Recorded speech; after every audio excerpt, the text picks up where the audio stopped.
सुंदरगढ़ जिला बणाईगढ़ सान बाउरकेला ग्रामर विशिकेशन नायकों मृत्यु अभियोग कर परिवार सहित ग्रामवासी।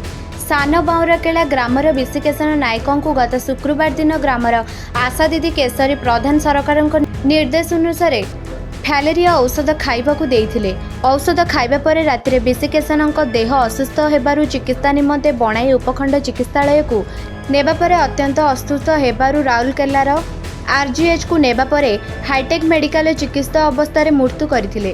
पर मेडिकल मृत शरीर को घर को आनिबा परे आंबुलांस गाड़ी को अटक रखिबा सहित प्रशासन पक्षरु सहायता दाबी करुछन्ति ग्रामवासी।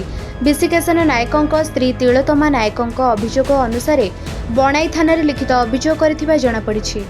से विशिकेशन नायक से ताको आशा दीदी आमर फैलेरिया औषध देवा परे रिएक्शन रे तांकर मृत्यु होईछि। तो तांको मुख्यमंत्री रिलीफ पांठिरु तांकर घरे केही रोजगार रो नाही, संतान संतति दुईटा अछन, तांकर माने परिवार चलेबा पई सरकार नियति किछि दउन एडा हमें चाहूँ नले गाड़ी छाड़बो नहीं आ तार विकल्प व्यवस्था सरकार करना। तांकर ऑफिशियल वाला औषध देला बेले दउजन आज एतटा जाय हेलानी मीडिया भाई माने आसलेनी किंतु समानकर देखा दर्शन केही नहीं।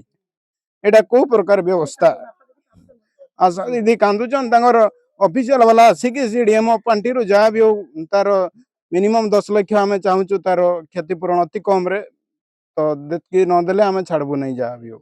आमर ये 15 तारिख दिन आशा दीदी केशरी प्रधान गाँव में समस्त को औषध दौले फाइलेरिया औषध से आमर विशिकेशन नायक तार डाकवा नाटा हूँ रातू सी गोटे भल पिला सी मेडिसिन खाई से दिन राति तार रिएक्शन है ज्वर हो गला तार 43 वर्ष 42-43 ये ज्वर हो गला। ज्वर पर सी आशा दीदी को कहला, आशा दीदी भी स्टेप नेले हॉस्पिटल जाऊँ कहले कि से दिने के लेट पर सी हॉस्पिटल एडमिट है बणाई हॉस्पिटल। तारपर बणाई वाला रेफर कले आरजीएच रेफर कला हाईटेक से आज राति गत राति 12टार से डेथ करगले।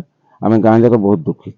मोर स्वामी डेथ हो गला से फैलेरिया मेडिसिन खाई तो सकाଳେ खाइले बेबुड़े ज्वर आनला नहीं हॉस्पिटल नहीं ज्वर नहीं आगर मेडिसिन खाइला परे केते घंटा परे ताकर कोन हिजिला सकाळे 8टा मेडिसिन खाइले राति रे 8टा ज्वर आनी सेटा से माने तो कहले देले इंजेक्शन सालाइन टिके भोले आसतिलानी से छातीटा ये थोड़ दुर्बल रे बोले डॉक्टर देखुतिले तो कहंती ने कहितला बोले मुई कहली फैलेरिया मेडिसिन खाई करे रिएक्शन को लागि किंता जे ज्वर होजी कहली मेडिसिन नाइ घर को आनी ने। हाँ मु भी जेहेतु से मोर संपर्क लगे मु दिने आगु जानली जे से फैलेरिया मेडिसिन खाईकिना असुस्थता अच्छा बणईरू राउरकेला रेफर कराई हाईटेक रखाई बोली मु काली संध्या सुधा जानी। आज जिते सकाळ है मुझे जानली जे से डेथ कर जाइछंती आ से खबर पाई मु आसिक पहुंची। बणाईरू हेमंत पात्रଙ୍କ रिपोर्ट निरपेक्ष न्यूज।